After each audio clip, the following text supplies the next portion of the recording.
Vous pensez que la République islamique d'Iran peut devenir une république démocratique d'Iran? Oui, vous savez, le peuple iranien lutte pour la démocratie depuis au moins 120 ans. Notre première révolution date de 1906. Nous sommes le premier pays de la région qui a été doté d'un parlement et d'une constitution.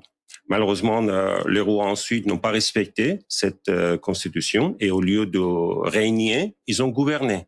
Ce qui nous a amené à une deuxième révolution en 79 pour mettre un terme définitif à la monarchie. Mais Khomeini a confisqué notre révolution, comme aujourd'hui certains voudraient le faire encore. Et donc on a dû se batailler. Les mêmes personnes qui ont combattu contre le Shah, ils ont repris le combat contre le régime de Mollah et ils ont payé un tribut très très cher. Donc aujourd'hui, nous disons ni Shah ni Mollah, mais une république démocratique avec la séparation de l'État et la religion, l'égalité homme-femme, l'abolition de la peine de mort et aussi un Iran non nucléaire. Jusqu'à avoir une femme à la tête du pays. Il y a déjà à la tête de la résistance iranienne. C'est pour ça que vous avez parlé d'une femme tout à l'heure. Est-ce que cette femme pourrait aussi devenir présidente?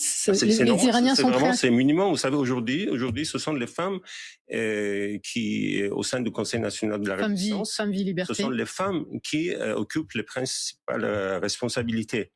Donc aujourd'hui déjà, il y a Mme Mariam Rajavi qui est élue par le Conseil national de la résistance pour assurer la présidence pendant la période de transition. Et effectivement, demain, il y aura l'égalité complète entre les femmes et les hommes. Vraiment, ce sont les minimums pour un peuple qui combat depuis plus de 120 ans pour la démocratie.